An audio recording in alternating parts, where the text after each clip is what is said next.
ഇന്നത്തെ ചിന്തയ്ക്കായിട്ട് ലൂക്കോസ് എഴുതിയ സുവിശേഷം 10-ാം അധ്യായം 38 മുതൽ 42 വരെയുള്ള വാക്യങ്ങളാണ് ഞാൻ തിരഞ്ഞെടുത്തിരിക്കുന്നത്.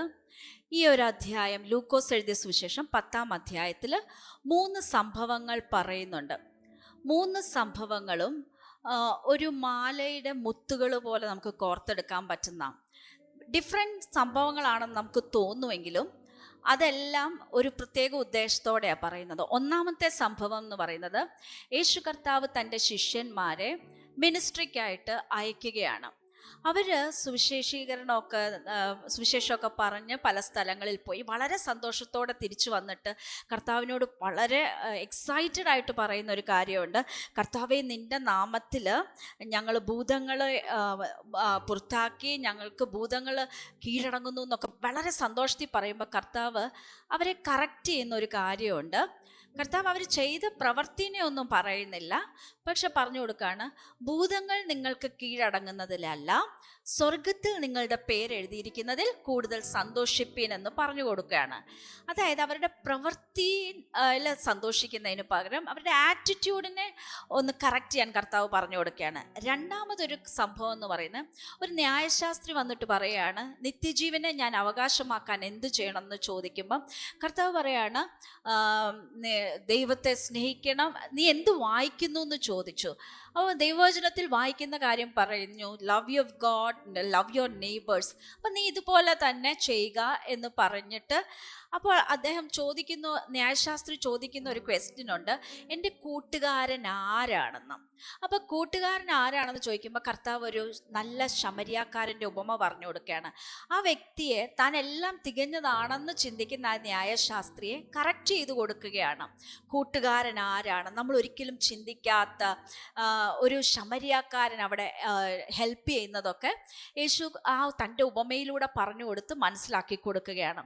മൂന്നാമത്തെ സംഭവമാണ് ഇന്ന് നമ്മൾ ചിന്തിക്കാൻ പോകുന്നത്. അതായത് നല്ല പ്രവർത്തികളൊക്കെ ചെയ്യുമ്പോഴും നമ്മുടെ ആറ്റിറ്റ്യൂഡ് ശരിയാക്കണം, നമ്മുടെ മനോഭാവം ശരിയാക്കണമെന്ന് യേശു പഠിപ്പിക്കുന്ന ഒരു ഭാഗമാണിത്. നമുക്കത് വായിക്കാം.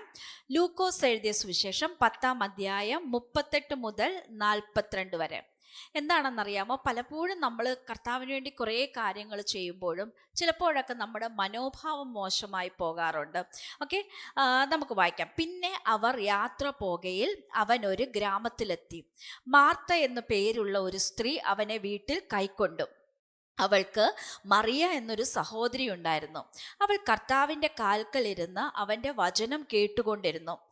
മാർത്തയോ വളരെ ശുശ്രൂഷയാൽ കുഴങ്ങിയിട്ട് അടുക്കിൽ വന്നു. കർത്താവെ, എൻ്റെ സഹോദരി ശുശ്രൂഷയ്ക്ക് എന്നെ തനിച്ചു വിട്ടിരിക്കുന്നതിൽ നിനക്ക് വിചാരമില്ലയോ? എന്നെ സഹായിക്കുവാൻ അവളോട് കൽപ്പിച്ചാലും എന്ന് പറഞ്ഞു. കർത്താവ് അവളോട്, മാർത്തേ മാർത്തേ, നീ പലതിനെ ചൊല്ലി വിചാരപ്പെട്ടും മനം കലങ്ങിയുമിരിക്കുന്നു. എന്നാൽ അല്പമേ വേണ്ടു, അല്ല ഒന്നു മതി. മറിയ നല്ല അംശം തിരഞ്ഞെടുത്തിരിക്കുന്നു, അത് ആരും അവളോട് അപഹരിക്കുകയുമില്ല. ഈ നറേറ്റീവിൻ്റെ ഉദ്ദേശം എന്താണെന്ന് നമുക്കൊന്ന് ചിന്തിച്ചു നോക്കാം. പെട്ടെന്ന് നമ്മൾ നോക്കുമ്പോഴത്തേക്ക് മാർത്തയെ കർത്താവ് അവസാനം കറക്റ്റ് ചെയ്യുന്നു. മാർത്തയെ ഒരു അത്ര ഗുണമില്ലാത്തൊരു സ്ത്രീയായിട്ടും മറിയയെ ഭയങ്കര നല്ലൊരു സ്ത്രീയായിട്ട് കാണിക്കാനുമാണോ ഇത് എഴുതിയിരിക്കുന്നത്? നമുക്കൊന്നും കൂടെ ഒന്ന് നോക്കാമേ. പക്ഷെ നമ്മളതൊന്ന് ശ്രദ്ധിച്ചു വായിച്ചാൽ നമ്മൾക്ക് കാണാൻ സാധിക്കും, ഈ മാർത്ത വളരെ ആക്റ്റീവായിട്ടുള്ള ഒരു ക്രിസ്തു ശിഷ്യയാണ്. അവൾ കർത്താവിനെ ഒത്തിരി സ്നേഹിക്കുന്നു. മാർത്ത ചെയ്ത ചില കാര്യങ്ങളുണ്ട്. മാർത്തയാണ് ആദ്യം, നമ്മളവിടെ വായിച്ചു, യാത്ര പോകയിൽ അവനൊരു ഗ്രാമത്തിലെത്തി. മാർത്ത എന്നു പേരുള്ള ഒരു സ്ത്രീ അവനെ വീട്ടിൽ കൈക്കൊണ്ട്. നമുക്കറിയാം, ആ വീട്ടിൽ മാർത്ത ഉണ്ടായിരുന്നു, മറിയ ഉണ്ടായിരുന്നു, ലാസർ ഉണ്ടായിരുന്നു. പക്ഷെ മാർത്തയുടെ പേരാണ് എടുത്തു വെച്ച് പറയുന്നത്. മാർത്ത അവനെ വീട്ടിൽ കൈക്കൊണ്ടുവന്ന്, അല്ലേ? എന്തുകൊണ്ടായിരിക്കാം? ഒരു പക്ഷെ മൂത്തത് ആയതുകൊണ്ടായിരിക്കുമോ, അതോ കൂടുതൽ ഇനിഷ്യേറ്റീവ് എടുത്തത് മാർത്തയായിരിക്കും. എന്തായാലും യേശുവിനെ വളരെ സ്നേഹത്തോടെ തൻ്റെ വീട്ടിലേക്ക് കൈക്കൊണ്ട സ്ത്രീയാണ് ഈ മാർത്ത. ഓക്കെ, അപ്പോൾ മാർത്തയുടെ ചില ഗുണങ്ങൾ നമുക്കൊന്ന് നോക്കാവേ. നമ്മൾ പലപ്പോഴും നല്ല കാര്യങ്ങളൊക്കെ ചെയ്യുമ്പോഴത്തേക്ക് നമ്മളുടെ പറ്റാവുന്ന ഒരു മിസ്റ്റേക്കാണ് മാർത്ത നമ്മളെ കാണിച്ചു തരുന്നത്. മാർത്ത യേശുവിനെ വീട്ടിൽ കൈക്കൊണ്ടു എന്ന് പറയുമ്പോഴത്തേക്ക് അന്നത്തെ കാലത്ത് ഒരു അതിഥിയെ വീട്ടിൽ സൽക്കരിക്കുക എന്ന് പറയുന്നത് ഒരു വലിയ വേർച്യു ആയിട്ട് കരുതിയിരുന്നു അല്ലേ. നമ്മൾ വേദപുസ്തകമൊക്കെ വായിക്കുമ്പം അതിഥി സൽക്കാരം ആചരിപ്പാൻ ഉത്സാഹിപ്പിൻ എന്ന് പറയുന്നുണ്ട്. കാരണം അന്നത്തെ കാലത്ത് അതിഥികളെ സൽക്കരിക്കുക എന്ന് പറയുന്നത് ഇന്നത്തെ പോലത്തെ ഈസി ആയിട്ടുള്ള കാര്യമല്ല. കാരണം അതിഥികൾ വീട്ടിൽ വന്നാൽ ഒത്തിരി ജോലികൾ കൂടുതലായിരിക്കും. പ്രത്യേകിച്ച് നമ്മളിവിടെ മനസ്സിലാക്കേണ്ട മറ്റൊരു കാര്യം, യേശു മാത്രമല്ല വരുന്നത്. യേശുവിൻ്റെ കൂടെ ആരൊക്കെ ഉണ്ടാകും? യേശുവിൻ്റെ എന്തായാലും ശിഷ്യന്മാർ കൂടെയുണ്ട്, പിന്നെ യേശുവിൻ്റെ കൂടെ സഞ്ചരിക്കുന്നവർ വേറെയുമുണ്ട്. അപ്പോൾ ഇവരെല്ലാം വീട്ടിൽ കൈക്കൊള്ളുക എന്ന് പറയുന്നത് മാർത്ത ചെയ്തത് ഒരു ചെറിയ കാര്യമല്ല. വാ എൻ്റെ വീട്ടിൽ വാ എന്ന് പറഞ്ഞിട്ട് വളരെ സന്തോഷത്തോടെ ഇവിടെ കൈക്കൊണ്ടു എന്ന് പറയുന്നത് സന്തോഷത്തോടെ ചെയ്ത ഒരു പ്രവൃത്തിയാണ് അല്ലേ.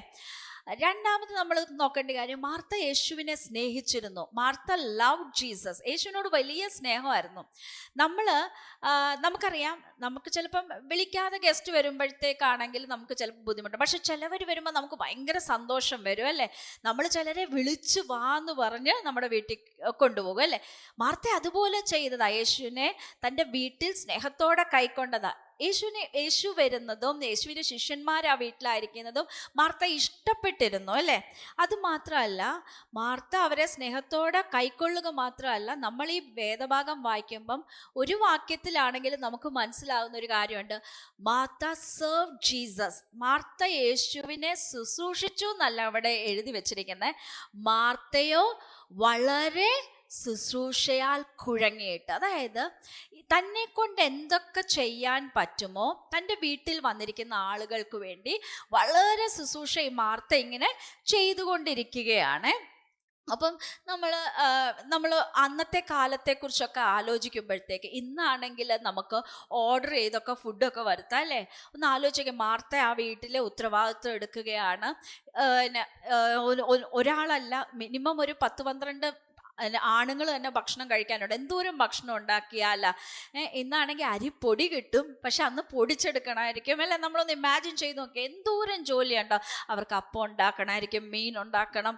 അത് മാത്രമല്ല, ഇവർ യാത്രയൊക്കെ ചെയ്ത് വന്നിരിക്കുക. ഒരു പക്ഷെ അവരുടെ ഡ്രസ്സുകൾ വാഷ് ചെയ്ത് കൊടുത്തിട്ടുണ്ട്, അവർക്ക് കൈയും കാലും ഒക്കെ കഴുകാനുള്ള വെള്ളം കൊണ്ടുവരണം. ഒത്തിരി ജോലിയൊക്കെ ചെയ്ത് അവൾ ആകെ കുഴങ്ങിയിരിക്കുകയാണ്. പക്ഷേ ഇതിൻ്റെ ഇടയിൽ ആ ലൂക്കോസ് ആ നറേറ്റീവ് എഴുതി വരുമ്പോൾ ഇങ്ങനെ എഴുതുന്നത്, ഒരു സഹോദരി മാർത്തയ്ക്കുള്ളത് എവിടെയായിരുന്നു നമുക്കൊന്ന് നോക്കാമേ.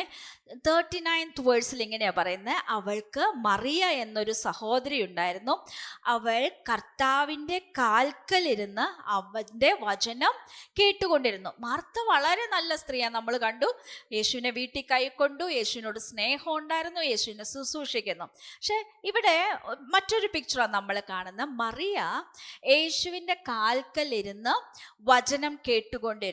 മാർത്തയുടെ സഹോദരി.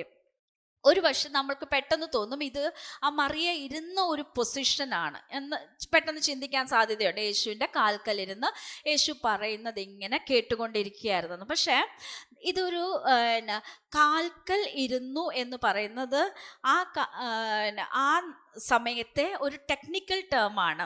എന്താണെന്നറിയാമോ, ഒരാളുടെ കാൽക്കൽ ഇരിക്കുക എന്ന് പറയുന്നത് സിറ്റ് അറ്റ് ജീസസ് ഫീറ്റ് എന്നാണ് ഇവിടെ ഉപയോഗിച്ചിരിക്കുന്നത്. ഇതൊരു ടെക്നിക്കൽ എക്സ്പ്രഷനാണ്. ഇത് ഇൻഡിക്കേറ്റ് ചെയ്യുന്നത് ഒരു റബ്ബിയും ഒരു ശിഷ്യനുമായിട്ടുള്ള ഒരു ബന്ധത്തെ പറയുന്നതാണ്. ഞാനൊരു ഉദാഹരണം കാണിച്ചു തരാവേ. അപ്പോസ്തല പ്രവൃത്തി 22:3 പൗലോസ് അപ്പോസ്തലൻ പറയുന്നത് ഇങ്ങനെയാണ് തന്നെക്കുറിച്ച്: ഞാൻ കിലിക്യയിലെ തർസോസിൽ ജനിച്ച യഹൂദനും ഈ നഗരത്തിൽ വളർന്ന് ഗമാലിയേലിൻ്റെ കാൽക്കൽ ഇരുന്നു ന്യായപ്രമാണം സൂക്ഷ്മതയോടെ അഭ്യസിച്ചവനുമാകയാൽ. അന്നത്തെ കാലത്ത് റബ്ബിമാരുടെ ശിഷ്യപദം സ്വീകരിക്കുമ്പോഴാണ് കാൽക്കൽ ഇരുന്നു എന്നുള്ള ടേം വരുന്നത്. ഓക്കെ, അപ്പം മറിയ ഇവിടെ പറയാണ് യേശുവിൻ്റെ കാൽക്കൽ ഇരുന്ന് വചനം കേട്ടുകൊണ്ടിരുന്നു. നമ്മൾക്ക് ഇന്നത്തെ കാലത്തെ സ്റ്റുഡൻറ് ടീച്ചർ റിലേഷൻസ് നമുക്കറിയാം. പക്ഷേ അതിലുമൊക്കെ വളരെ ആഴത്തിലുള്ളൊരു ബന്ധമാണ് ഈ റബ്ബിയും ശിഷ്യരുമായിട്ടുള്ളത്. റബ്ബിയും ശിഷ്യനുമായിട്ടുള്ള ബന്ധം എങ്ങനെയാണെന്ന് വെച്ചിട്ടുണ്ടെങ്കിൽ, റബ്ബി എന്ത് പറഞ്ഞു കൊടുക്കുന്നോ ശിഷ്യൻ അത് പഠിക്കാൻ ശ്രമിക്കുന്നു, അത് മനസ്സിലാക്കാൻ ശ്രമിക്കുന്നു, തൻ്റെ ജീവിതത്തിൽ അപ്ലൈ ചെയ്യാൻ ശ്രമിക്കുന്നു. ഒരു നല്ല റബ്ബി ആണെങ്കിൽ ശിഷ്യൻ്റെ ലക്ഷ്യം എന്തായിരിക്കും എന്നറിയാവോ? എൻ്റെ റബ്ബിയെ പോലെ ആകണം. ഓക്കെ, അതാണ് ഏറ്റവും വലിയൊരു മോട്ടീവ്. അതായത് പഠിച്ചെടുക്കുക, മനസ്സിലാക്കുക, റബ്ബിയെ പോലെ ആകുക.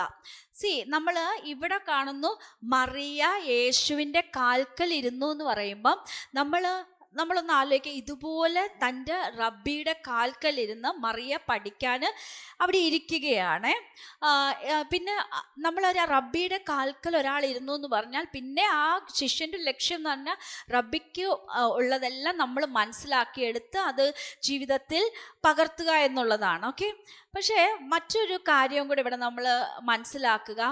അന്നത്തെ കാലത്ത് സാധാരണ ഒരു റബ്ബിമാരും ആരും തന്നെ സ്ത്രീകളെ അങ്ങനെ കാൽക്കലിരുത്തി പഠിപ്പിക്കാറില്ലായിരുന്നു, അല്ലെങ്കിൽ തൻ്റെ ഇൻറ്റിമേറ്റ് സർക്കിളിലോട്ട് കൊണ്ടുവരാറില്ലായിരുന്നു. പക്ഷേ യേശുവിൻ്റെ കാൽക്കലിരുന്ന് മറിയ, മാർത്ത ജോലിയൊക്കെ ചെയ്തുകൊണ്ടിരിക്കുക, ഇവർക്കുള്ള എല്ലാ കാര്യങ്ങളും എല്ലാം ചെയ്തുകൊണ്ടിരിക്കുമ്പോഴത്തേക്ക് മാർത്ത നോക്കുമ്പോൾ കാണുന്നത് സാധാരണ കാണാത്തൊരു സീൻ. മറിയ യേശുവിൻ്റെ കാൽക്കലിരുന്ന് പഠിക്കാനായിട്ട് ഇരിക്കുകയാണ്.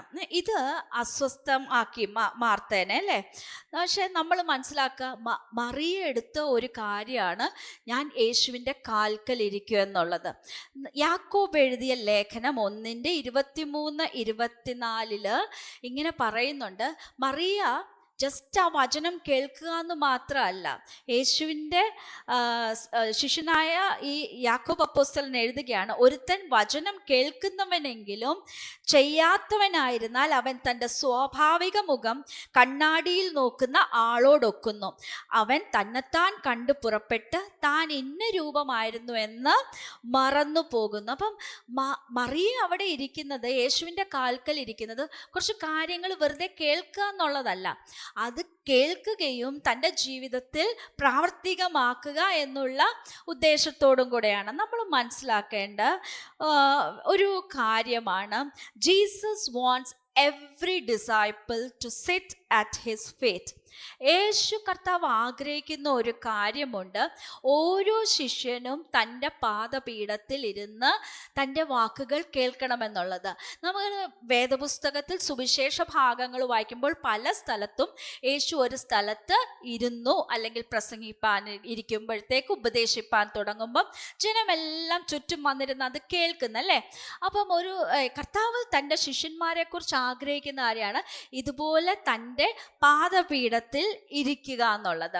എന്താ ആ പാദപീഠത്തിൽ ഇരിക്കുക എന്ന് പറഞ്ഞാൽ നമ്മൾ മനസ്സിലാക്കുക, വെറുതെ ഞാൻ നേരത്തെ പറഞ്ഞതുപോലെ കുറച്ച് കാര്യങ്ങൾ കേൾക്കുക എന്ന് മാത്രമല്ല, ഇന്നും നമുക്ക് പ്രധാനമായിട്ടും ഒരു ശിഷ്യൻ ചെയ്യേണ്ട ഒരു കാര്യമാണ്, യേശു എന്താണ് പഠിപ്പിച്ചത് അത് മനസ്സിലാക്കുക, അത് തൻ്റെ ജീവിതത്തിൽ പ്രാവർത്തികമാക്കുക. അതിനു വേണ്ടിയിട്ട് കർത്താവിൻ്റെ പാദപീഠത്തിൽ ഇരിക്കുക എന്നുള്ളത്, അത് പേഴ്സണലി ആണെങ്കിലും ചെയ്യേണ്ടതാണ്, ഗ്രൂപ്പായിട്ടും ചെയ്യേണ്ടതാണ്. യേശുവിൻ്റെ പാദപീഠത്തിൽ ഇരിക്കുക എന്നുള്ളത്. എന്നാൽ നമ്മൾക്കറിയാവുന്ന പോലെ പല വിശ്വാസികളും ഇത് അറിയാമെങ്കിൽ പോലും പല ആക്ടിവിറ്റീസ് ആസ് ക്രിസ്ത്യൻസ് അവർ വളരെ നല്ല ഇതായിട്ട് തോന്നുമായിരിക്കും. റെഗുലറായിട്ട് ആരാധനയ്ക്ക് വരുന്നുണ്ടാകാം, സഭയിൽ വരുന്നുണ്ടാകാം, ആക്ടിവിറ്റീസിലെല്ലാം ഒക്കെ ചെയ്യുന്നുണ്ടായിരിക്കാം. പക്ഷേ ചിലപ്പോൾ വിട്ടുപോകുന്ന ഒരു കാര്യമാണ്, യേശുവിൻ്റെ പാദത്തിലിരിക്കാൻ മറന്നു പോകാറുണ്ട് ശിഷ്യന്മാർ, അല്ലേ? അപ്പം ഇതാണ് മാർത്തയ്ക്കും പറ്റിയൊരു കാര്യം. വളരെ ആക്ടിവിറ്റീസ്, യേശുവിനെ സ്നേഹിച്ചതുകൊണ്ട് വളരെ ശുശ്രൂഷ ആർക്കു വേണ്ടിയാണ് ചെയ്തുകൊണ്ടിരിക്കുന്നത്? യേശുവിന് വേണ്ടിയുമാണ് ചെയ്തുകൊണ്ടിരിക്കുന്നത്. പക്ഷേ പാദപീഠത്തിൽ ഒന്ന് ഇരിക്കാൻ മാർത്ത വിട്ടുപോവുകയാണ്, അല്ലേ? മറിയ ചെയ്തതുപോലെ ചെയ്യാൻ പറ്റാതെ പോവുകയാണ്. എന്തുകൊണ്ടാണ് ഇന്ന് ശിഷ്യന്മാർ ഇന്നത്തെ കാലത്ത് യേശുവിൻ്റെ പാദപീഠത്തിൽ ഇരിക്കാൻ വിട്ടുപോകുന്നത്? നമുക്ക് പല കാരണങ്ങളുണ്ട് കേട്ടോ. ഒന്നാമത്തെ ഒരു കാരണമാണ് ഇഗ്നോറൻസ് ഓഫ് ഇറ്റ്സ് ഇമ്പോർട്ടൻസ്. ഇത് എത്രമാത്രം പ്രധാനപ്പെട്ട കാര്യമാണ്. യേശുവിൻ്റെ കാൽക്കൽ ഇരിക്കുക എന്നുള്ളത് എത്രമാത്രം പ്രധാനപ്പെട്ടതാണെന്ന് ചിലർക്ക് അറിയില്ല.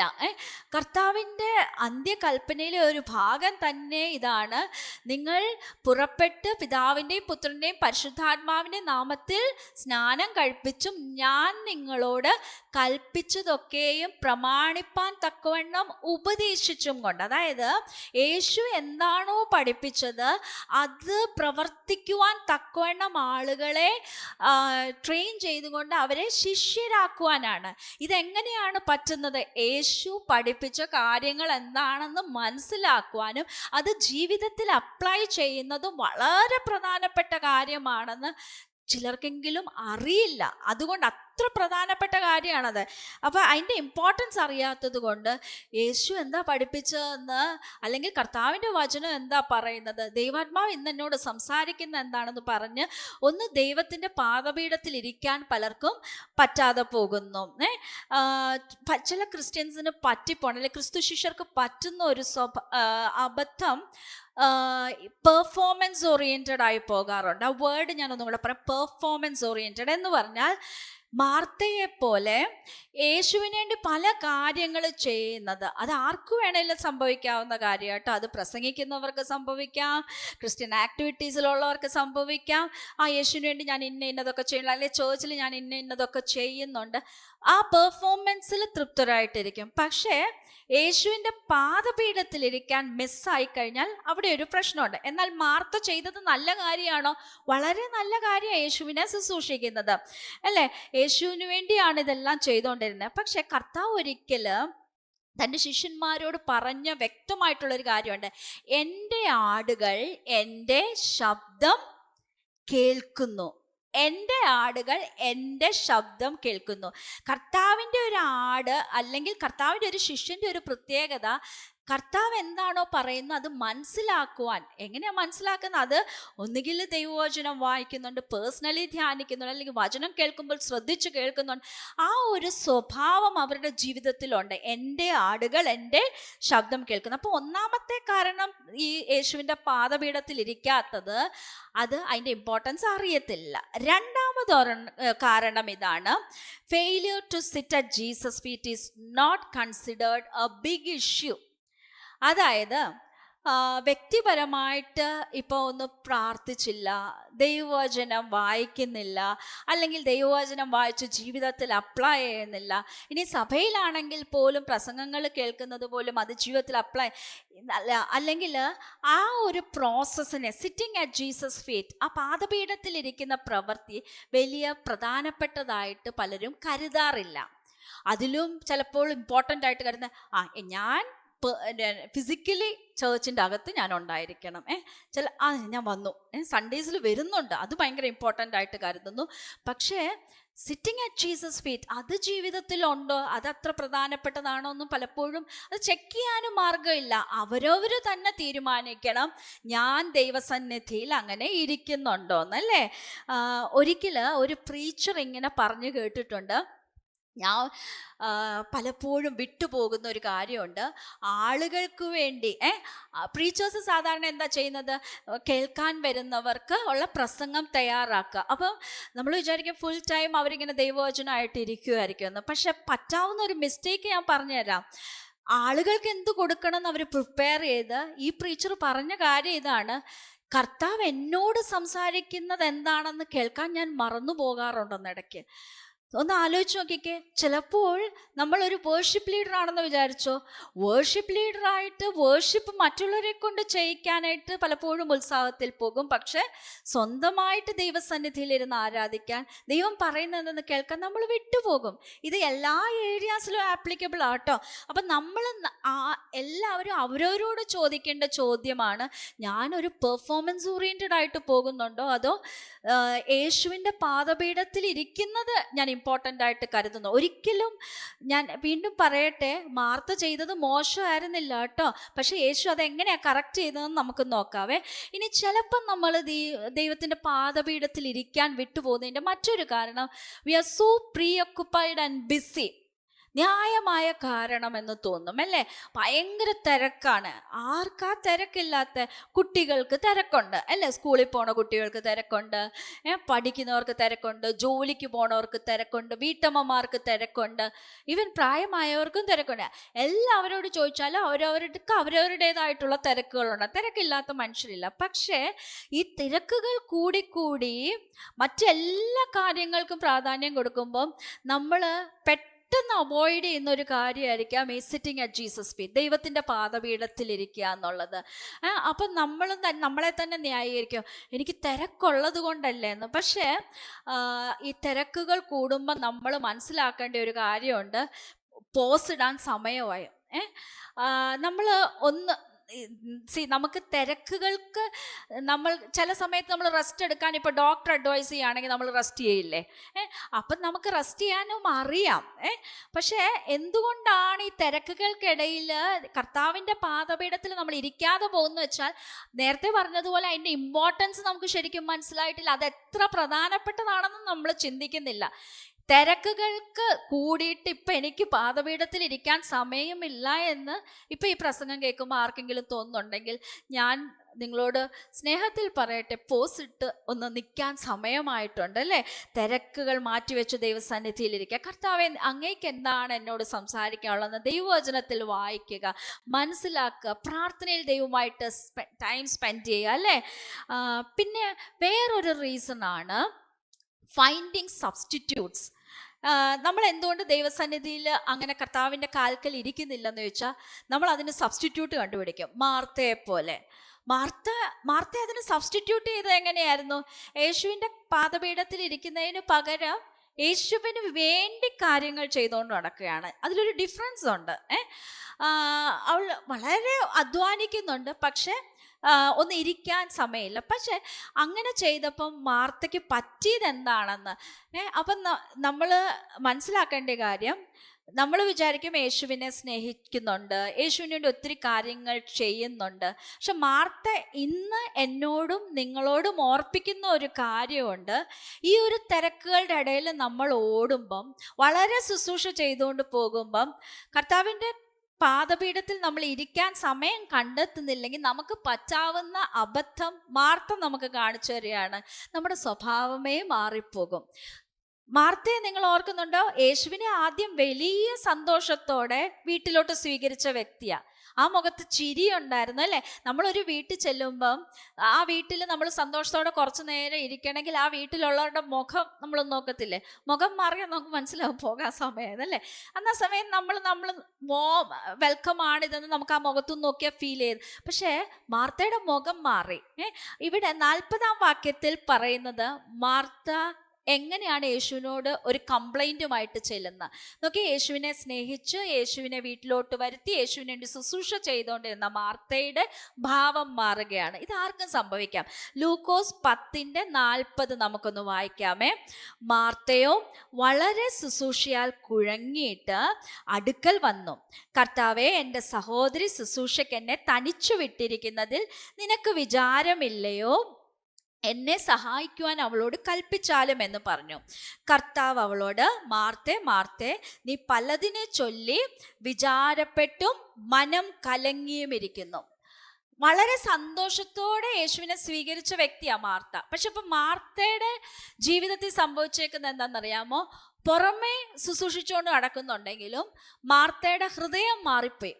വിചാരപ്പെട്ട് മനം കലങ്ങിയിരിക്കുകയാണ്. മനം കലങ്ങിയിരിക്കുകയാണ്. നമുക്ക് പുറത്തെന്തെങ്കിലും നമ്മുടെ ബോഡിയിൽ സംഭവിച്ചാൽ നമുക്ക് പെട്ടെന്ന് മനസ്സിലാകും അല്ലേ? പക്ഷെ മനസ്സ് കലങ്ങിപ്പോയി മാർത്തയുടെ. മാർത്തയുടെ പ്രോബ്ലം ഇതാണ്, അൺമാനേജ്ഡ് ആൻസൈറ്റി.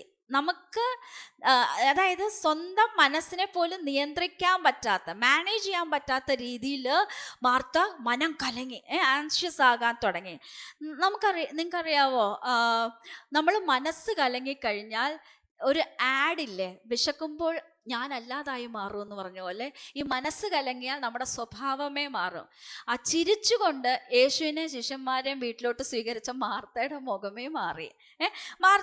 മാർത്ത നമ്മളെ ഇന്ന് പഠിപ്പിച്ചു തരിക, എന്തൊക്കെ നമ്മുടെ ജീവിതത്തിൽ സംഭവിക്കാം. നമ്മുടെ മനസ്സ് കലങ്ങിക്കഴിഞ്ഞാൽ, വിചാരപ്പെട്ട് കഴിഞ്ഞാൽ, നേരത്തെ പറഞ്ഞ പോലെ യേശുവിനെ സ്നേഹിക്കുന്ന, യേശുവിനെ വളരെ സെർവ് ചെയ്യുന്ന മാർത്തയ്ക്ക് സംഭവിച്ചതുപോലെ നമ്മുടെ ജീവിതത്തിൽ സംഭവിക്കാം. മാർത്തയ്ക്ക് എന്തൊക്കെയാ സംഭവിച്ചെന്ന് നോക്കാം. അൺമാനേജ്ഡ് ആൻസൈറ്റി ലീഡ്സ് ടു, അതായത് നമ്മൾ ഇതുപോലെ നമ്മുടെ മനം കലങ്ങാൻ അനുവദിച്ചാൽ, കർത്താവിൻ്റെ പാദപീഠത്തിൽ ഇരുന്ന് ആ ശാന്തതയൊന്നും പ്രാപിക്കാതെ മനം കലങ്ങിപ്പോയാൽ നമുക്ക് എന്തൊക്കെ സംഭവിക്കാം. ഒന്നാമത്തെ കാര്യം, ഇറ്റ് ലീഡ്സ് ടു ഡിസ്ട്രാക്ഷൻ. നമ്മുടെ ആ ഫോക്കസ് പോകും. ഫോക്കസ് പോയിട്ട് ഇവിടെ നമ്മൾ വായിച്ച എന്താ, മാർത്ത വളരെ ശുശ്രൂഷ ചെയ്തുകൊണ്ടിരിക്കുക. ശുശ്രൂഷിച്ച് അടുത്ത വേർഡ് ഇതാണ്, കുഴങ്ങിയിട്ട്. നിങ്ങൾ ആ വേർഡ് കണ്ടോ, കുഴങ്ങിയിട്ട് എന്ന് പറഞ്ഞാൽ ആ ചെയ്തുകൊണ്ടിരിക്കുന്ന പ്രവൃത്തി ഇനി അടുത്ത ഒരു സ്റ്റെപ്പ് പോലും വെക്കാൻ പറ്റുന്നില്ല. ഒരു പോയിന്റ് റീച്ച് ചെയ്യുകയാണ്, മുമ്പോട്ട് പോകാൻ പറ്റാത്ത പോലത്തെ ഒരു അവസ്ഥ. അതെന്താ പറ്റിയ, മനം കലങ്ങി, അത് മാനേജ് ചെയ്യാൻ പറ്റാഞ്ഞത് കൊണ്ട് കുഴങ്ങിപ്പോയി, മുമ്പോട്ടൊരു അടി വെക്കാൻ പറ്റാത്ത പോലത്തെ ഒരു അവസ്ഥയിലോട്ട് എത്തുക. Not able to move forward. ആ പിക്ചർ കാണിച്ച നമ്മളെ ഇതുപോലെ ചിലപ്പോൾ ഇരിക്കത്തില്ലേ, വളരെ ശുശ്രൂഷയാൽ കുഴങ്ങിയിരുന്നു പോവുക, അല്ല, ഒരടി വെക്കാൻ പറ്റാത്ത അവസ്ഥ. അപ്പം മാർത്തയ്ക്ക് ഇത് പറ്റി, കുഴങ്ങിയിട്ട്. അടുത്ത എന്താന്ന് നോക്കിക്കേ, അപ്പം ഫസ്റ്റ് ലീഡ്സ് ടു ഡിസ്ട്രാക്ഷൻ, നമ്മൾ കുഴങ്ങിപ്പോകും. രണ്ടാമത്തേത്, it leads to emotional outbursts, അതായത് വികാര വിക്ഷോഭങ്ങൾ ഉണ്ടാകും. ഞാൻ നേരത്തെ പറഞ്ഞു, ചിരിച്ചുകൊണ്ട് യേശുവിനെ ശിഷ്യന്മാരെ വീട്ടിൽ കൈക്കൊണ്ട അതേ മാർത്ത, നമ്മളൊന്ന് ആലോചിച്ച് നോക്കിക്കേ, ആരുടെ അടുക്കലാണ് കംപ്ലൈൻറ്റുമായിട്ട് വന്നേക്കുന്നേ? വന്ന ഗസ്റ്റിൻ്റെ മുമ്പിലാണ് കംപ്ലൈൻറ്റുമായിട്ട് വന്നേക്കുന്നത്. അതായത് മാർത്ത അല്ലാതായി മാറുക. ഇമോഷണൽ ഔട്ട്ബേഴ്സ്, പൊട്ടിത്തെറികൾ, അല്ലേ, വികാര വിക്ഷോഭങ്ങൾ. ഈ കുഴങ്ങി കഴിയുമ്പോഴത്തേക്ക് നമ്മൾ തന്നെ വിചാരിക്കൂ, ഞാൻ എന്താ പെട്ടെന്ന് അത്ര അങ്ങനെ പറഞ്ഞു പോയതെന്നല്ലേ. മുഖം മാറുന്നു, സ്വരം മാറി, അല്ലേ. യേശുവിൻ്റെ അടുക്ക് വളരെ സ്നേഹത്തോടെ യേശുവിനെ സ്വീകരിച്ച മാർത്ത ഇപ്പം എന്തിൻ്റെ സ്വര, കംപ്ലൈൻറ്റിൻ്റെ സ്വരമായി, അല്ലേ. ആദ്യത്തെ ചിരി പോയി. എന്നിട്ട് പറയാണ്, അടുത്ത എന്താ നോക്കിക്കേ. അപ്പം രണ്ടെണ്ണം നമ്മൾ കണ്ടു, നമുക്ക് കുഴങ്ങിപ്പോകും. രണ്ടാമത്തേത് നമുക്ക് കംപ്ലൈൻറ്റിലോട്ട് വരും, ഇമോഷണൽ ഔട്ട്ബേഴ്സ്റ്റ്. അപ്പം നമ്മൾ കർത്താവിനെ സ്നേഹിക്കുന്ന, കർത്താവിനെ പ്രാർത്ഥിക്കുന്ന, കർത്താവിൻ്റെ ശുശ്രൂഷ ചെയ്യുന്നവർ നമ്മൾ മനസ്സിലാക്കുക, നമ്മളുടെ ജീവിതത്തിൽ ഇതുപോലത്തെയൊക്കെ സാഹചര്യങ്ങൾ വരുമ്പോൾ നമ്മളും തിരിച്ചറിയുക, മാർത്തയെ പോലെ എവിടെയോ നമ്മുടെ കറക്റ്റ് ചെയ്യാനുള്ള ഒരു ഏരിയ ആണ് ആ ചൂണ്ടിക്കാണിക്കുന്നത്. മൂന്നാമത്തേത്, leads to feelings of abandonment. എന്ന് പറഞ്ഞാൽ ആരും എനിക്കില്ല എന്നൊരു പെട്ടെന്നൊരു തോന്നല്. എന്നാൽ ആ വീട്ടിൽ ആരൊക്കെയുണ്ട്? യേശുവുണ്ട്, ശിഷ്യന്മാരുണ്ട്, മാർത്തയുണ്ട്, ലാസറുണ്ട്, മറിയുണ്ട്, ഒത്തിരി പേര് ആ വീട്ടിലുള്ളപ്പോഴും ഞാൻ ഒറ്റയ്ക്കാണ്, അല്ലെങ്കിൽ എന്നെ കരുതാൻ ആരുമില്ലെന്നൊരു ചിന്ത വരിക. അത് മാർത്തയ്ക്ക് വന്നല്ലേ. കംപ്ലൈൻറ്റ് പറഞ്ഞ എന്താ മാർത്ത? കർത്താവേ, എൻ്റെ സഹോദരി ശുശ്രൂഷയ്ക്ക് എന്നെ തനിച്ചു വിട്ടിരിക്കുന്നതിൽ നിനക്ക് വിചാരമില്ലയോ? ഒന്നാമത്തെ കാര്യം, എൻ്റെ സഹോദരി എന്നെ തനിച്ചു വിട്ടിരിക്കുക, കംപ്ലൈൻറ്റാ, അല്ലേ. എൻ്റെ സഹോദരി എന്നെ കൈവിട്ടു, എന്നെ ഹെൽപ്പ് ചെയ്യുന്നില്ല എന്നുള്ളൊരു തോന്നൽ. ഞാൻ ആ തോന്നലിന് എടുത്തു പറയാനൊരു കാരണമുണ്ട്. കാരണം മറിയ തീരെ സഹായിക്കാതെയാണ് ഇരുന്നെങ്കിൽ യേശു തീർച്ചയായിട്ടും മറിയനെ കറക്റ്റ് ചെയ്തായിരിക്കുന്നത്. പക്ഷെ നമ്മൾ അടുത്ത പോയിന്റ് വരുമ്പോൾ ഞാൻ അത് പറഞ്ഞു തരാം. എന്തുകൊണ്ടാ കർത്താവ് മാർത്തയെ കറക്റ്റ് ചെയ്യുന്നതെന്ന്. ഇവിടെ നമ്മൾ കാണുന്നത് മറിയനെ ബ്ലെയിം ചെയ്യുകയാണ്, അല്ലേ. മറിയ എന്നെ സഹായിക്കുന്നില്ല എന്ന്. മറിയ മാത്രമല്ല, നിങ്ങൾ ശ്രദ്ധിച്ചറിയാം, നിനക്ക് വിചാരമില്ലയോ, എൻ്റെ സഹോദരി എന്നെ ഇങ്ങനെ ഒറ്റയ്ക്ക് പണിയെടുക്കാൻ വിട്ടിരിക്കുന്നത് നിനക്ക് കർത്താവിനെയും കുറ്റം പറയാണ്. കർത്താവ് എന്നെ കൈവിട്ടു, മറിയ എന്നെ കൈവിട്ടു എന്നുള്ള എത്രമാത്രം മാറിയിട്ടുണ്ടല്ലേ. Leads to feelings of abandonment. എനിക്ക് വേണ്ടപ്പെട്ടവർ തന്നെ എന്നെ സഹായിക്കാനില്ല എന്നുള്ളൊരു ഫീലിംഗ് വരിക. മനം കലങ്ങി കഴിയുമ്പോൾ അങ്ങനെ തോന്നും. അടുത്ത ഒരു കാര്യം പറഞ്ഞിട്ടുണ്ടെങ്കിൽ, leads to complaining and strained relationships. അതായത് മനം കലങ്ങിക്കഴിഞ്ഞാൽ ഈ പറഞ്ഞ പോലെ ഇമോഷണൽ ഔട്ട് ബേഴ്സ്റ്റ് ഉണ്ടാകും, ദേഷ്യം വരുമായിരിക്കും, ഒറ്റയ്ക്കായെന്നുള്ള തോന്നൽ വരും. അടുത്തെന്ന് പറഞ്ഞാൽ പിന്നെ കംപ്ലൈൻറ്റ്സ് പറയാൻ തുടങ്ങുക, അവരെക്കുറിച്ച് ഇവരെക്കുറിച്ച്. നമ്മൾ ഇപ്പം കണ്ടില്ലേ, മറിയെക്കുറിച്ച് കുറ്റം പറയുന്നു, മറിയ എന്നെ ഹെൽപ്പ് ചെയ്യുന്നില്ല എന്നുള്ളത്. അതുപോലെ തന്നെ ഇനി നമ്മൾ വേറൊരു കാര്യം കൂടെ ചിന്തിക്കണേ. വീട്ടിൽ വന്നിരിക്കുന്ന യേശുവും ശിഷ്യന്മാരും ഗസ്റ്റുകളാണ്. അവരുടെ മുമ്പിൽ വെച്ച് ഈ സഹോദരി മറിയയെക്കുറിച്ച് കുറ്റം പറയണമെങ്കിൽ എന്നെ സഹായിക്കൽ, അവരുടെ ബന്ധം ഒരു ഇച്ചിരി പ്രശ്നമായില്ലേ? നമ്മളൊന്ന് ആലോചിച്ച് നോക്കിയാൽ, മനം കലങ്ങി കഴിയുമ്പം മാർത്തയുടെയും മറിയയുടെയും ബന്ധം ഒരു ഉലച്ചിൽ വന്നല്ലേ? നമ്മളുടെ കുടുംബങ്ങളിൽ, ബന്ധങ്ങളിലൊക്കെ നമ്മൾ മനസ്സിലാക്കേണ്ട ഒരു കാര്യമാണ്, മനം കലങ്ങിക്കഴിഞ്ഞാൽ ഇതുപോലെ പ്രശ്നങ്ങൾ ഉണ്ടാകാൻ തുടങ്ങും. ഞാൻ നേരത്തെ പറഞ്ഞു മറിയ സഹായിച്ചില്ല എന്ന്. തീർച്ചയായിട്ടും മറിയ സഹായിച്ചിട്ടുണ്ടാകാം. പക്ഷേ യേശു മാർത്തയെ കറക്റ്റ് ചെയ്യുമ്പോൾ പറയുന്നുണ്ട്, അല്പമേ വേണ്ടൂ, അല്ല ഒന്നും മതി എന്നല്ലേ. അതായത് നമ്മൾ ആ മാർത്തയുടെ ഒരു ക്യാരക്ടറിൽ നിന്ന് മനസ്സിലാക്കേണ്ടത്, ചിലർക്കുണ്ടല്ലോ എത്ര ചെയ്താലും മതിയാവാത്തവരുണ്ട്. ഇപ്പം ഞാനത് കുറച്ചും കൂടെ നമ്മുടെ നാടൻ രീതിയിൽ പറഞ്ഞുതരാം.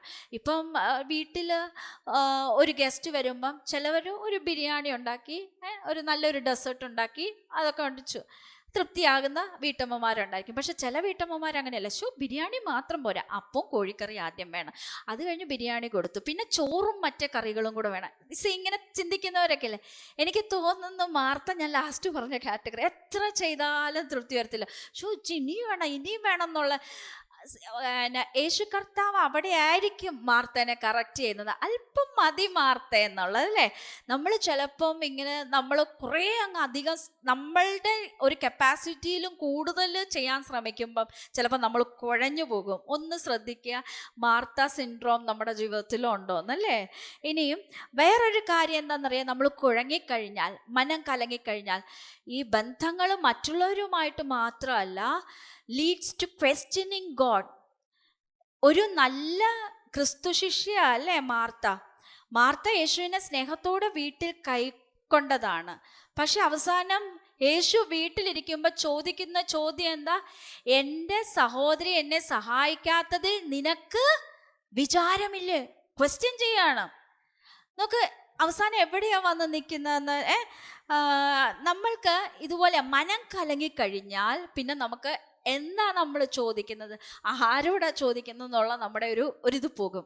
ഒരിക്കലും ശിഷ്യന്മാരും യേശുവും ബോട്ടിൽ ഇങ്ങനെ യാത്ര ചെയ്തു പോകുമ്പോഴത്തേക്ക് പടക് തിരയടിച്ച് മുങ്ങാറായപ്പോഴത്തേക്ക് ശിഷ്യന്മാർ യേശുവിനോട് ചോദിക്കുന്ന ഒരു ചോദ്യമുണ്ട്, നാഥാ, ഞങ്ങൾ നശിച്ചു പോകുന്നതിൽ നിനക്ക് വിചാരം ഇല്ലെന്ന് അല്ലേ. അപ്പം മനം കലങ്ങിക്കഴിഞ്ഞാൽ നമുക്ക് ആളുകളുമായിട്ടുള്ള ബന്ധത്തിലും പ്രശ്നം വരും, ദൈവത്തോടും ക്വസ്റ്റ്യൻ ചെയ്യാൻ തുടങ്ങും. ഇനി മാത്രമല്ല, ഒരു കാര്യം കൂടെ, ലീഡ്സ് ടു സെൽഫിഷ് മാനിപ്പുലേഷൻ. നമ്മൾ തന്നെ ഓരോ കാര്യങ്ങൾ തീരുമാനിക്കാൻ തുടങ്ങും. മാർത്ത യേശുവിനോട് പറഞ്ഞു, എന്നെ സഹായിക്കാൻ അവളോട് കൽപ്പിച്ചാലും. യേശുവിന് ഓർഡർ കൊടുക്കുകയാണ്, മറിയോട് ഇവിടെ ഇരിക്കുന്നതിന് പകരം എന്നെ വന്ന് സഹായിക്കാൻ പറയാൻ.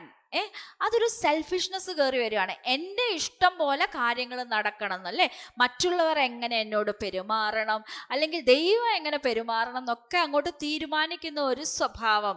പ്രിയമുള്ളവരെ, ഇതൊരു ആത്മാവിൻ്റെ ഫലമാണോ? ആത്മാവിൻ്റെ ഫലം എന്താ? സ്നേഹം, സന്തോഷം, സമാധാനം, ഇതൊക്കെയല്ലേ ദീർഘക്ഷമ. പ്രിയമുള്ളവരെ, നമുക്ക് പറ്റുന്ന എന്താണെന്നറിയാം, നമ്മൾ ഈ മാർത്തയെ പോലെ നമ്മുടെ മനം കലങ്ങി കഴിയുമ്പോഴത്തേക്ക് നമ്മൾ ഭയങ്കര സെൽഫിഷായി പോകാനും ആത്മാവിൻ്റെ ഫലമൊന്നുമില്ലാത്തൊരവസ്ഥയിലോട്ട് പോകാനും ക്രിസ്തു ശിഷ്യരെന്ന് പറയുന്നവർക്ക് സാധ്യതയുണ്ട്. ഇനി നമുക്ക് നോക്കാം, മറിയ യേശുവിൻ്റെ പാദപീഠത്തിലിരിക്കുക അല്ലേ. ഇതിൻ്റെ സൊല്യൂഷൻ ഇതാണ്. മാർത്തയോട് യേശു കർത്താവ് പറഞ്ഞു കൊടുക്കുകയാണ്. മാർത്ത കംപ്ലൈൻറ്റുമായിട്ട് ഇങ്ങനെ എന്താ പറഞ്ഞത്, ഇങ്ങനെ ഭയങ്കര ദേഷ്യപ്പെട്ട് വന്നിരിക്കുന്ന മാർത്തയോട് പറഞ്ഞു കൊടുക്കുകയാണ്, മാർത്തേ, അല്പമേ വേണ്ടൂ, അല്ല ഒന്നും മതി. മറിയ നല്ല അംശം തിരഞ്ഞെടുത്തിരിക്കുന്നു, അത് ആരും അവളോട് അപഹരിക്കുകയില്ല. നല്ല അംശം, ഗുഡ് പാർട്ട്. മാർത്ത ഒത്തിരി കാര്യങ്ങൾ ചെയ്യുന്നുണ്ടായിരുന്നു യേശുവിന് വേണ്ടി. പക്ഷേ യേശു കർത്താവ് ഇവിടെ ചൂണ്ടിക്കാണിക്കുക ദ ഗുഡ് പാർട്ട്, അല്ലെങ്കിൽ അത്യാവശ്യം വേണ്ട ഒരു കാര്യം.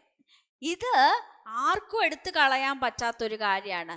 നമ്മളുടെ ക്രിസ്ത്യൻ ലൈഫിൽ കുറേ ആക്ടിവിറ്റീസ് നല്ലതാണ്, കർത്താവിനെ സെർവ് ചെയ്യുന്നതല്ലാണ്. പക്ഷെ ഗുഡ് പാർട്ട് മിസ്സായോ എന്ന് നമ്മളൊന്ന് നോക്കണം. നല്ല അംശം മിസ്സാവാതിരിക്കാനും നമ്മൾ ശ്രദ്ധിക്കണം, അല്ലേ? Choosing the good part. And why is it necessary? നമ്മൾ നല്ല അംശം തിരഞ്ഞെടുക്കുക. എന്താ നല്ല അംശം? കർത്താവിൻ്റെ കാൽക്കലിരിക്കുക. എന്തുകൊണ്ടാണ് അത് ഇത്ര നെസസറി ആയിട്ടുള്ള കാര്യം എന്ന്, അല്ലേ? ഒന്നാമത്തെ കാര്യം, it makes the foundation of our faith strong. നമ്മുടെ വിശ്വാസത്തിൻ്റെ അടിസ്ഥാനം അത് ശക്തമാക്കുന്നു. കാരണം എന്താണെന്നറിയാമോ? കർത്താവ് സെർമൺ ഓൺ ദി മൗണ്ട് അല്ലെങ്കിൽ മലയിലെ പ്രസംഗം കഴിഞ്ഞ് കർത്താവ് കുറേ ഉപദേശങ്ങൾ തൻ്റെ ശിഷ്യന്മാർക്ക് കൊടുത്തു. അതിനുശേഷം ശിഷ്യന്മാരോട് ഒരു ഉപമ പറഞ്ഞു, 2 ബിൽഡേഴ്സിൻ്റെ ഒരു ഉപമ. എന്തായിരുന്നു അത്? ഒരു മണലിന്മേൽ പണിതതും പാറമേൽ പണിത വീടിൻ്റെ ഉപമ. അതിൻ്റെ അവസാനം കർത്താവ് എങ്ങനെയാണ് പറയുന്നത്?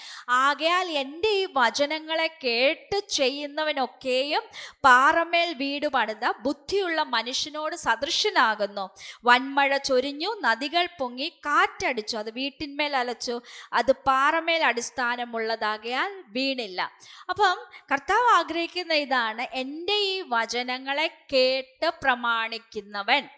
കർത്താവിൻ്റെ വചനം എന്താണെന്ന് കേൾക്കാനും അതെന്താണെന്ന് മനസ്സിലാക്കുവാനും അതനുസരിക്കുവാനുമുള്ള ആഗ്രഹം, ആ ഒരു വലിയ ഒരു ശിഷ്യൻ്റെ ഉള്ളിലുണ്ടായിരിക്കണം.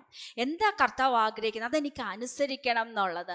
അതാണ് പാറമേൽ അടിസ്ഥാനമിട്ടതുപോലെയുള്ള വീടെന്ന് പറയുന്നത്. ഈ ഒരു സ്വഭാവം ഉണ്ടാകണമെങ്കിൽ ആദ്യം നമ്മൾ കർത്താവിൻ്റെ പാദപീഠത്തിലിരിക്കാൻ പഠിക്കണം. രണ്ടാമത്തേത്, അങ്ങനെ ക്രിസ്തുവിൻ്റെ പാദപീഠത്തിൽ ഇരുന്നില്ലെങ്കിൽ നമുക്ക് ആത്മീകമായിട്ട് വളരാൻ സാധിക്കത്തില്ല. പക്ഷേ കർത്താവിൻ്റെ കാൽക്കൽ ഇരിക്കുന്നത് it AIDS in spiritual growth.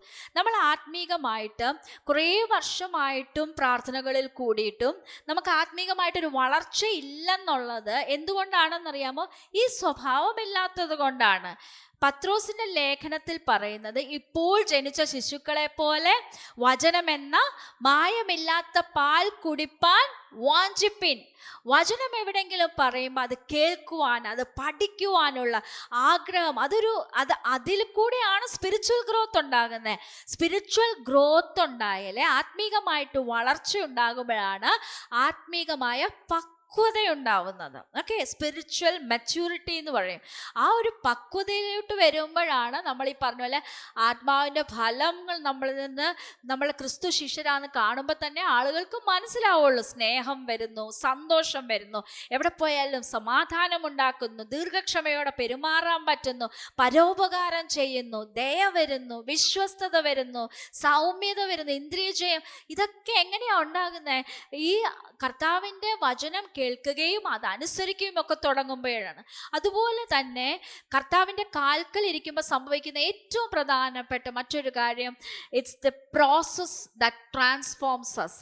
നമ്മൾ ഈ കർത്താവിൻ്റെ കാൽക്കൽ ഇരിക്കുന്ന സ്വഭാവമുണ്ടെങ്കിലേ ക്രിസ്തുവിൻ്റെ ശിഷ്യന്മാരിൽ നമ്മൾ പറയത്തില്ല സ്വഭാവം മാറുന്നൊരു സ്വഭാവം, അതായത് ക്രിസ്തുവിനെ പോലാകുന്ന സ്വഭാവം. എഫേസ്യർ 4:15 ഇങ്ങനെയാ പറയുന്നത്, ക്രിസ്തുവെന്ന തലയോളം സകലത്തിലും വളരുവാൻ നമ്മൾ ഇടയായിത്തീരും. അതായത് രക്ഷിക്കപ്പെട്ട സമയത്ത് നമുക്ക് എല്ലാവർക്കും ഒരു സ്വഭാവം ഉണ്ടായിരിക്കും. പക്ഷേ നമ്മുടെ സ്പിരിച്വൽ ജേർണിയിൽ നമുക്ക് സംഭവിക്കുന്ന ഒരു കാര്യമുണ്ട്. ഓരോ ദിവസവും പരിശുദ്ധാത്മാവ് നമ്മളോട് ഇടപെടുകയും തൻ്റെ വചനത്തിലൂടെ നമ്മളോട് സംസാരിക്കുകയും നമ്മളെ ട്രാൻസ്ഫോം ചെയ്യുകയും നമ്മൾ കൂടുതൽ സ്നേഹിക്കാനായിട്ട് തുടങ്ങും, കൂടുതൽ സത്യസന്ധതയുള്ളവരായിട്ട് മാറും, മറ്റുള്ളവരോട് ക്ഷമിക്കാനായിട്ട് പഠിക്കും. വീട്ടിൽ ഒരു അനുഗ്രഹമാകും, ശല്യമായിരുന്നയാൾ അനുഗ്രഹമാകാൻ തുടങ്ങും, മറ്റുള്ളവരെ കരുണയോടെ കരുതലോടെ കാണുവാനായിട്ട് സാധിക്കും, അല്ലെ? പ്രയോജനമുള്ള വ്യക്തികളാകാൻ തുടങ്ങും. ഈ ട്രാൻസ്ഫോർമേഷൻ, അതിനെയാണ് ക്രിസ്തു എന്ന തലയോളം, ക്രിസ്തുവിൻ്റെ സ്വഭാവത്തിൽ വളർന്നു വരിക. ഇത് എങ്ങനെയാണ് സംഭവിക്കുന്നത്? ഒരു വ്യക്തി സഭയിൽ ഓടി വന്ന് മുഖം കാണിച്ചിട്ട് പോകുന്നതിലൂടെ അത് സംഭവിക്കില്ല എന്ന് നമ്മൾ മനസ്സിലാക്കുക. ആര് ക്രിസ്തുവിൻ്റെ പാദപീഠത്തിലിരിക്കുന്നോ അവരാണ്, അവരുടെ ഫെയ്ത്തിൻ്റെ ഫൗണ്ടേഷനാണ് സ്ട്രോങ് ആയി വരുന്നത്, അവരാണ് ആത്മീകമായിട്ട് വളരുന്നത്, അവരിലാണ് ആ ട്രാൻസ്ഫോർമേഷൻ പ്രോസസ്സ് ഫാസ്റ്റായിട്ട് സംഭവിക്കുന്നത്. എത്ര ഇമ്പോർട്ടൻ്റ് ആയിട്ടുള്ള കാര്യം. അതുകൊണ്ടാണ് കർത്താവ് പറഞ്ഞത്, മാർത്തേ അല്പമേ വേണ്ടൂ, അല്ല ഒന്നു മതി, മറിയ നല്ല അംശം തിരഞ്ഞെടുത്തിരിക്കുന്നു. അത് മാർത്തയ്ക്കുള്ളൊരു ഇൻവിറ്റേഷനാണ്. കുറച്ച് നേരം അശുശ്രൂഷയൊക്കെ മാറ്റി വെച്ചിട്ട് ഒന്ന് കർത്താവിൻ്റെ പാദപീഠത്തിലിരിക്കാം. നമുക്ക് പിന്നീട് എന്താ സംഭവിച്ചതെന്ന് നമുക്കറിയുന്നില്ല. പക്ഷെ ഓബ്വിയസ് ആണ്, മാർത്ത അത് മനസ്സിലാക്കി മാർത്തയും കൂടെ മറിയയുടെ അടുത്ത് അപ്പുറത്തിരുന്ന് കാണും അല്ലേ? നമ്മളൊന്ന് ആലോചിച്ച് നോക്കി. തീർച്ചയായിട്ടും അങ്ങനെയായിരിക്കും സംഭവിക്കുക. യേശു കർത്താവിനെ സ്നേഹിച്ച ആ മാർത്ത തൻ്റെ ആ പ്രശ്നം മനസ്സിലാക്കി യേശുവിനെ സ്നേഹിച്ച് ശുശ്രൂഷിച്ചു എന്ന് കരുതുമ്പോഴും തൻ്റെ ആ പാദപീഠത്തിൽ ഇരിക്കുന്നില്ല എന്നുള്ള പ്രശ്നം തിരിച്ചറിഞ്ഞ് മാർത്ത ഇരിക്കുന്നു എന്ന് നമുക്ക് വിശ്വസിക്കാം. ഇതിൽ കൂടെ കർത്താവ് നമ്മളെ എന്താ പഠിപ്പിക്കുന്നത്? പ്രാക്ടിക്കൽ ടാസ്ക് ഇമ്പോർട്ടൻ്റ് അല്ലെന്നാണോ? നമുക്ക് ഒത്തിരി കാര്യങ്ങൾ ചെയ്യാനുണ്ട് അല്ലേ? തീർച്ചയായും അതെല്ലാം ഇമ്പോർട്ടൻ്റ് ആയിട്ടുള്ള കാര്യമാണ് അല്ലേ? പക്ഷേ they shouldn't overshadow the importance of sitting at Jesus' feet. ഒത്തിരി കാര്യങ്ങൾ നമ്മൾ ചെയ്യുന്നത് അതൊരു സബ്സ്റ്റിറ്റ്യൂട്ടായിട്ട് മാറാൻ പാടില്ല. കർത്താവിൻ്റെ പാദപീഠത്തിലിരിക്കുക എന്ന് പറയുന്നത് first and foremost most important thing. വചനം പഠിക്കുക എന്നുള്ളത്, അതനുസരിക്കുക എന്നുള്ളത് ക്രിസ്തു ശിഷ്യനെ സംബന്ധിച്ച് ഏറ്റവും പ്രധാനപ്പെട്ട കാര്യം. അത് വേറെ വർക്കുകൾ നല്ലതാണ്, പക്ഷെ അത് സബ്സ്റ്റിറ്റ്യൂട്ട് ആകത്തില്ല. ഇത് ഓവർഷാഡോ ചെയ്യാനും പാടില്ല.